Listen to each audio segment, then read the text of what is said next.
good morning on this awesome Friday morning, the last Friday in February. Can you imagine? We're going in month number 3. That's why we have a theme, March, the month forward, March forward.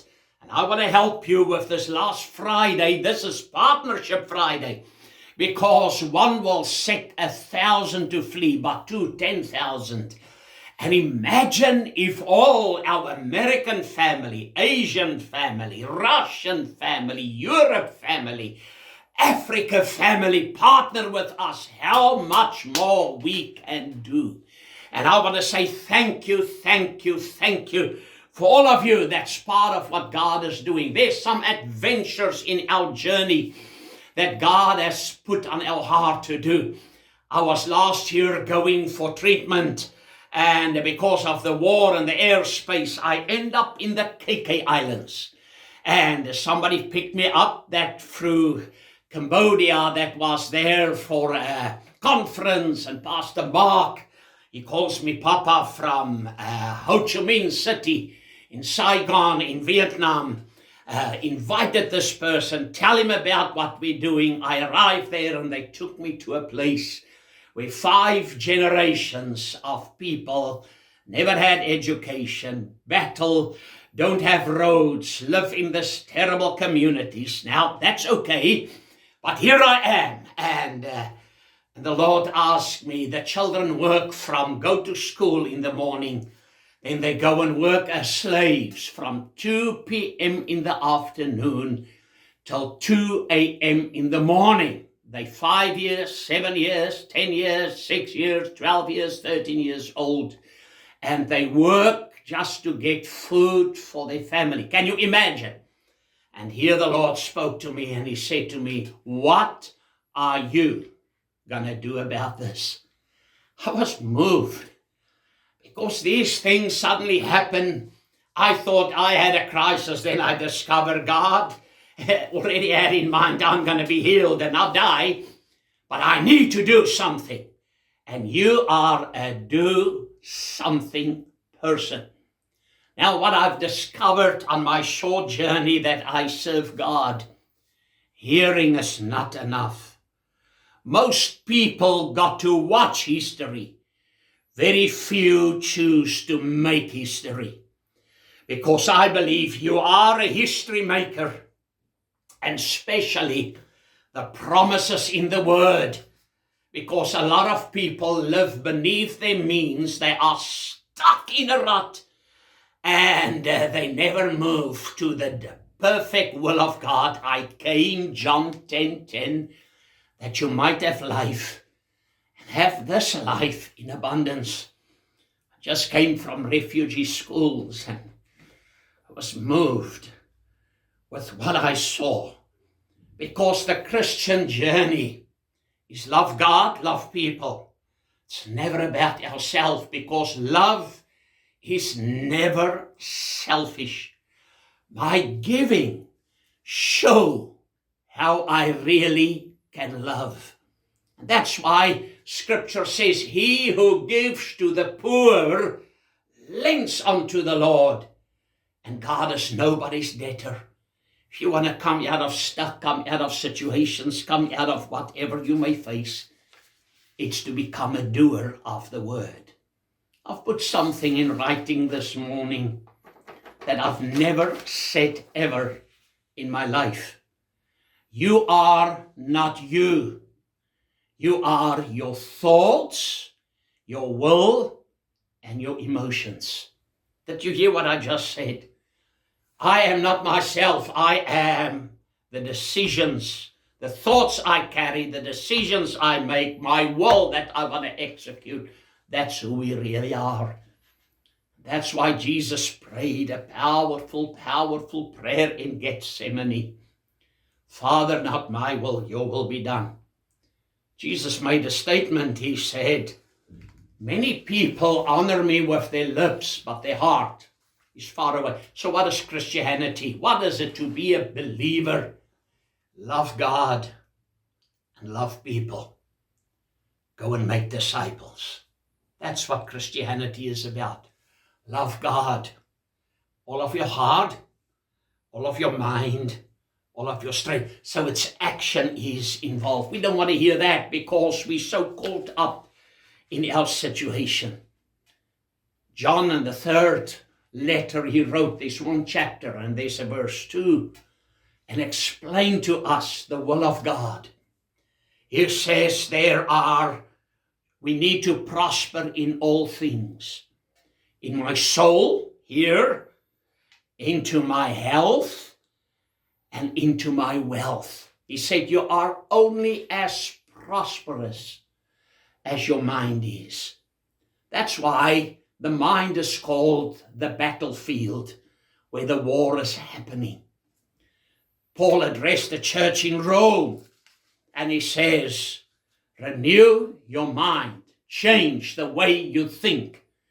Life is not made out of choices, it's made out of changes. No, it's wrong. It's not the change, it's the choice I make. And I especially reverse it. Every choice I make is going to determine where I'm going to end tomorrow. God gave you a vision. God put people in your life to partner with you, and we do a lot of stuff to help. Because I have learned the most valuable asset. I want you to hear this. On July the 3rd, 2023, I was diagnosed and they gave me 6 months to live. And I realized the most valuable thing we have is not a car or a home or a property or money. It's time. And I can waste time because my fear wants to protect the house, the car, the money, the fame. Or I can start acting on faith, and then Scripture says you put God first, then every other thing will be added unto your life. Jesus made a statement. He said, I will show you how is somebody, because the word has a mirror effect. What I reflect is how I apply the word. If I'm negative and in depression and in fear, and I understand all that emotions because I'm human, but I also understand when I apply, because Paul says in Romans chapter 12 and verse 2, he says, so that you may know. My thing is, I need to know. I cannot live haphazardly. I need to know what's happening tomorrow, next week, next year, where we're going with the vision, where we're going with God's instruction. And he said, so that you may know the good, the acceptable, and the perfect will of God. We have developed cliches as God put me through. No, God doesn't put you through anything. He said, I came that you might have life. You have the life of Christ in you. We put cliches out there. God stripped me. God put the sickness on me. God killed my family. God did. God. No. Put the blame where it belongs to. On myself and the opening I make for the enemy. I know this is not popular, that when we speak about this, because God, you are the greatest miracle if you're born again on the face of the earth after Jesus' death, burial, and resurrection. And it's working with God. Paul says to the church in Corinth, he says, working with God. And that's the key word. Matthew chapter 7. Now James is tracking with Jesus when James is saying very much the same thing as Jesus said, that we cannot be hearers of the word. We must be doers of the word. Instruction. You want to lose weight? You go to a nutritionist, say, do this. And if you don't follow the instruction, you're not going to lose weight. You want to be a giant.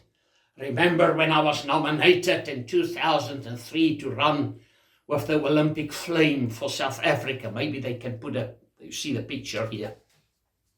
And I realized, my word, I'm not so young anymore. I need to exercise because it's a 500-meter run.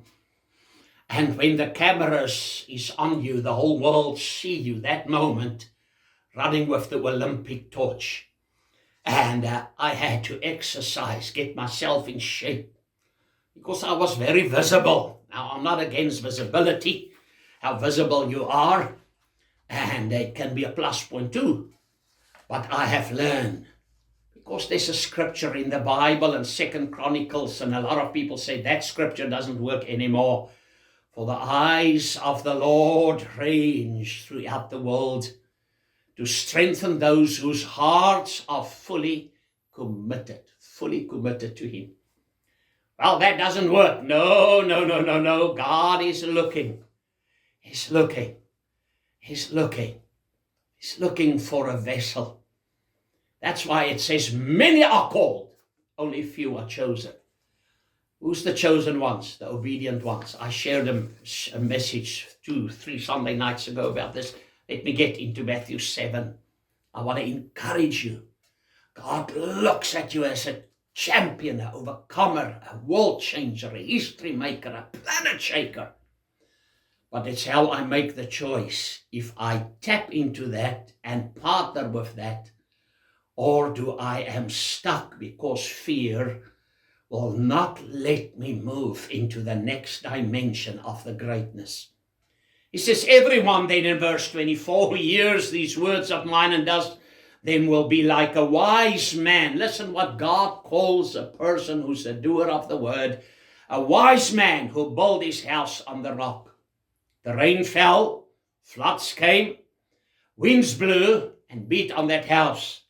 But it did not fall because now, and scripture, Jesus said, why? Because, listen the word, because he said it had been founded, built on the rock, the word. And everyone who hears these words of mine and does not do them. So the person here, but he doesn't do it. He will be like a foolish man. So we have a wise man and a foolish man who built his house on the sand. The rain fell, the floods came, the winds blew and beat against that house, and it fell, and great was the fall of it. That's why it's important to hear the word. Tell your neighbor, say, hear the word, then do the word. We don't have a problem with hearing. People, millions, billions of people hear the word over the globe. But do we do it? Because turn back to the basics. Well, somebody sent me a message. I don't need the keys of faith. I need a bigger revelation. Yeah, but the just shall live by faith. Faith, it's action to put the word. Faith comes by what I hear. And I want to encourage you to march and move on in the perfect plan of God for your month of March. God believes so much in you. Jesus, he said, if you can believe, you will lay your hands on the sick, God will heal them. You will cast out devils, you will raise the dead. You will take up poisonous stuff, nothing will harm you, and you will even speak in tongues. He see that you can do it, but it's going to cost, I must believe. If I cannot follow written instruction, then it's impossible to obey verbal instruction. Because the written instruction is God's word, and we just spoke in February about being led by the Spirit, how to hear God's voice. I can tell you, ladies and gentlemen, when I followed God's instruction, how mighty breakthroughs it came. When God said give, when I couldn't afford to give, then the floodgates of heaven opened. Because of following the instructions. Somebody phoned me. God told me to do something to a family, and I did it. I first argue and reason because I have to go for this treatment. That's selfish thinking like that. And then the Lord said, no, it's me, do it. Because God had a miracle in store. See, every instruction has a miracle. Your seed carries a harvest, negative or positive. That's why I need to speak the right things and believe the right things. And the supernatural thing happened. This in 24 hours, somebody phoned me and said, the Lord said, because you obeyed him yesterday morning, that was the verbal words of the person. God said, we must do this and that and that and that. And that was a supernatural miracle. You qualify for miracles when you obey. God is no respecter of a person. He wants us to believe his word. He said, I'll show you how's a man that hear the word and do the word. He builds his house on a rock. He didn't say the enemy will not come. He will come. But you remain standing because the word is the highest authority. Let me finish with Revelation. You have overcome, my children. Say, I have overcome. It means you're already a champion. How? By the blood of the Lamb and the word of my testimony. The word and the blood connect. You have an explosion of the greatest miracles. The widow of Zarephath. By word, the woman with the issue of blood. Lazarus' daughter who died. Oh, my word, the great centurion said to Jesus, just speak the word. Jesus said, take me to your home. He said, no, Jesus, I'm a man of authority too. Just speak the word. If we can follow the word means love God, all of my heart, my mind, my strength, love people. Then go and make disciples. That's the instruction. That's the foundation that God wants to use you. James 1:27 on this Friday, and I'm closing. Pure and undefiled religion before God the Father. So when we take care of the widow and the orphan in their distress, in their needs, in other words, do something about it. This ministry feeds hundreds of thousands of people in a year. We impact lives. We rescue babies that the mothers sell. My word. We help people to restore addicted on drugs and whatever the condition. We have a school that people with 200, I think this year it's close to 240 children, that we give an opportunity to meet Jesus, to be equipped, and to give them a future. That's why God wants to bless you. If you partner with us that we can do it. I went to the Golden Triangle and there's the sweetest couple, Pastor David and Pastor Paula, rescue the children soldiers. I've seen them. 4 years, 5 years, 6 years old, 7 years old, whatever age. They rescue them out of the snare of war, where they should, and to be disciples of Jesus so that they can make other disciples. Well, this is the story. We're here not to make heaven only, to make a difference in somebody's life. If you read Corinthians 13 about love, that's what love is. And I want to close. Will you this morning, can God trust you to give you instruction that you will be the vessel on the face of the earth that he can use to impact through your love, through your giving, through your action, through being a doer of the word in the mighty name of Jesus. Well, this is Gustav de Toy, Lofdal International in the Western Cape and South Africa. Pastor Natasha's in America. If you can pick up in Louisiana, join with her. They're doing powerful service. This weekend she'll be with Shiloh Baptist. Powerful, powerful people and family there. And join us tonight, the young people here in the Western Cape. And then Sunday morning, all the 8 a.m. services, all the 9:30 services, all the 10 o'clock services, and a powerful 6 p.m. service that I lately tell you that I love you. We love you. Thank you for the opportunity to share the keys of faith with you that can transform your life. Until Sunday and next Monday, God bless you. We love you. And let's be action people. Until then.